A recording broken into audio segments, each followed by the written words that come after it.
राहुल गांव छोड़कर दिल्ली नौकरी के सिलसिले में आ जाता है। राहुल उधर एक कंपनी में नौकरी कर ही रहा होता है। एक दिन राहुल जब ऑफिस में काम कर रहा होता है तभी उसका फोन बजता है।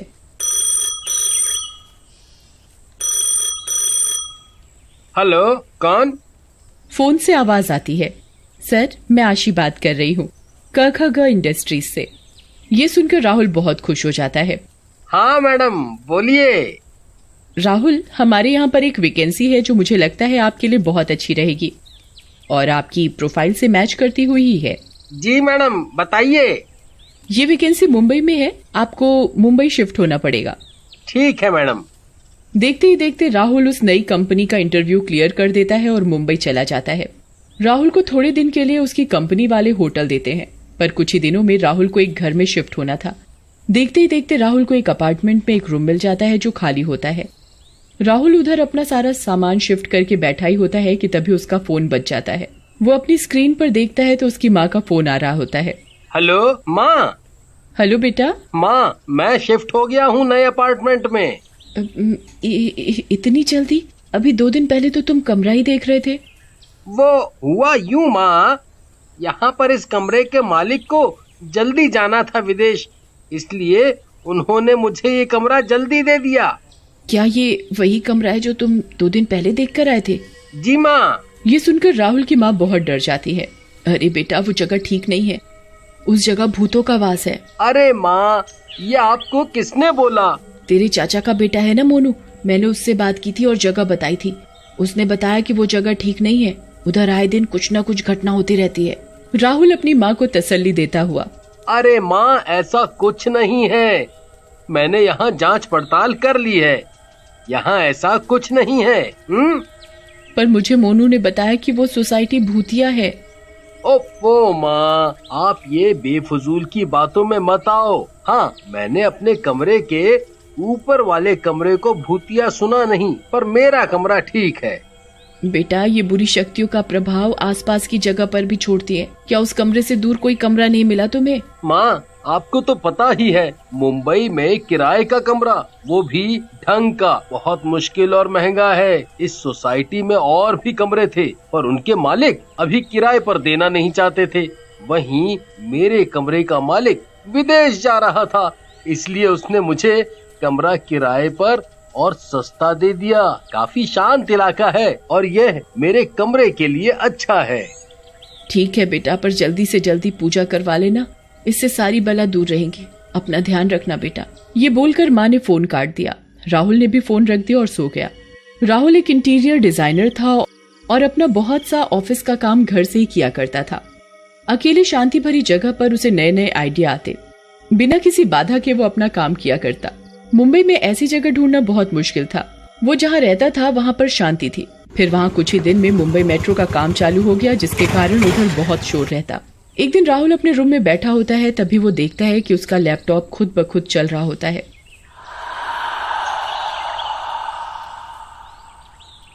ये देखकर वो बहुत हैरान हो जाता है कि कहीं सच में इधर भूत तो नहीं है। देखते ही देखते राहुल के साथ अजीबोगरीब वाकये होते हैं। एक दिन राहुल अपना काम कर रहा था, तभी एक बच्चे की बहुत जोर जोर से रोने की आवाज आने लगी।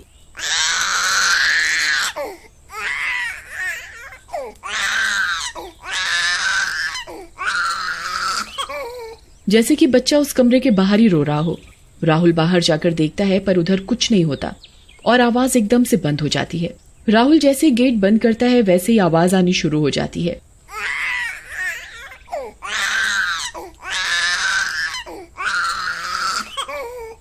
ये देख राहुल बहुत डर जाता है। ऐसा कैसे और क्यों हो रहा है?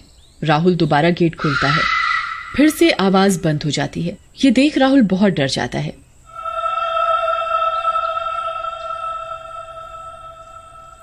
एक दिन राहुल अपने घर पर काम वाली रखने की सोचता है। वो अगले दिन अपने पड़ोसी शर्मा जी का दरवाजा खटखटाता है। वो गेट खोलते हैं। शर्मा जी बहुत अजीब से दिख रहे होते हैं। उनकी आंखें चढ़ी हुई, बिल्कुल लाल और नाखून भी एकदम लंबे। कौन हो भैया? जी, मैं आपके साथ वाले कमरे में नया शिफ्ट हुआ हूँ। जी हाँ, बोलिए। मुझे यहाँ काम वाली का पता करना है। आपकी काम वाली किस समय आती है? मैं उससे एक बार बात कर लूंगा जब वो आएगी। जब वो आएगी तो मैं बता दूंगा। ये देख राहुल बहुत अचंभित होता है। राहुल खुद से बात करते हुए, ऐसे कैसे पड़ोसी हैं ये? ऐसे तो कोई मुंह पर दरवाजा बंद नहीं करता। उसी दिन शाम को राहुल के घर की घंटी बजती है। राहुल दरवाजा खोलता है। वो उधर एक बहुत सुंदर औरत को देखता है। जी, आप कौन? जी, मैं शर्मा जी के घर पर काम करती हूँ। उन्होंने मुझे बताया कि आपको काम वाली की जरूरत है। राहुल देखकर हैरान हो जाता है कि ये इतनी सुंदर औरत काम वाली कैसे हो सकती है। इसने तो सोना भी बहुत सारा पहना हुआ है। जी जी, हाँ, मुझे काम करवाना था। जी हाँ, मैं कर दूंगी साहब आपका काम। मैं रोज सुबह जब शर्मा जी का काम करूंगी, करते ही आपके घर आ जाऊंगी। ठीक है। अगले दिन कोमल राहुल के घर का काम करने आती है। कोमल पोछा लगा ही रही होती है कि तभी वो देखता है कि कोमल की गर्दन चारों तरफ घूम जाती है।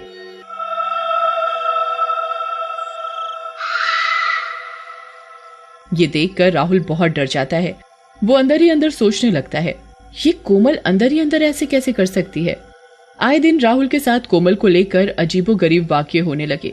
एक दिन कोमल झाड़ू लगा रही होती है, तभी राहुल देखता है कि कोमल का हाथ बिल्कुल लंबा हो गया है और उसने पूरा हाथ बेड के नीचे झाड़ू के चक्कर में डाल दिया है।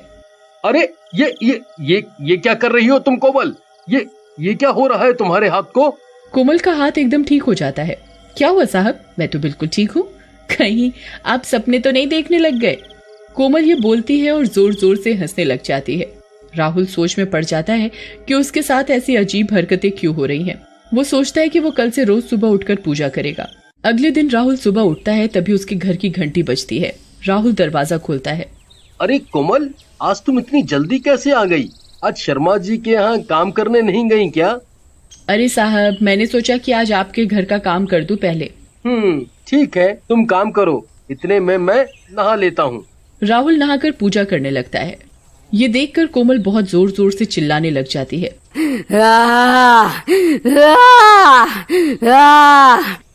अरे ये क्या कर रहे हो? ये क्या कर रहे हो तुम? ये पूजा उजा में कुछ नहीं रखा। ये सुनकर राहुल बहुत हैरान हो जाता है कि आखिर कोमल ऐसा क्यों कह रही है। कोमल पूरी कोशिश करती है कि राहुल पूजा ना करे। राहुल कोमल की ना सुनते हुए वहाँ जैसे ही मंदिर में दीपक जलाने लगता है, तभी कोमल राहुल को जोर से धक्का देकर पीछे गिरा देती है। अरे कोमल, तुम मुझे पूजा क्यों नहीं करने दे रही? कोमल तभी चुड़ैल का रूप ले लेती है। तू कैसे करेगा पूजा? मैं भी देखती हूँ आज। तुझको समझ में नहीं आ रहा कि तेरे पूजा करने से मुझे कितनी तकलीफ होगी। मेरी शक्तियाँ कम होती हैं तुम जैसे आदमियों की पूजा करने से। तू पूजा करेगा उससे पहले मैं तुझे जिंदा मार दूंगी। राहुल जोर से दरवाजे की तरफ भागता है और शर्मा जी के घर की घंटी बजाता है। शर्मा जी, कोई है? कोई है? मुझे बचा लो शर्मा जी, मुझे बचा लो। तभी शर्मा जी अपने घर का दरवाजा खोलते हैं। क्या हुआ राहुल? वो कोमल, वो कोमल, वो कोमल। क्या हुआ कोमल को? वो चुड़ैल है, वो चुड़ैल है। राहुल ये बात बोलता है, इतने में ही शर्मा जी अपने भूतों के अवतार में आ जाते हैं। हाँ, कोमल भूत है।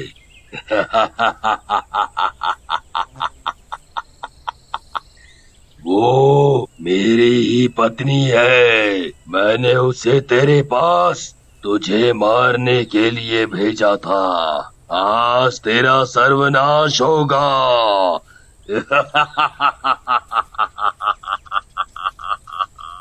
ये देख राहुल और भी डर जाता है। उसे बस एक ही उपाय समझ में आता है कि वो कैसे भी करके अपने कमरे में जाए और मंदिर का दीपक जलाए।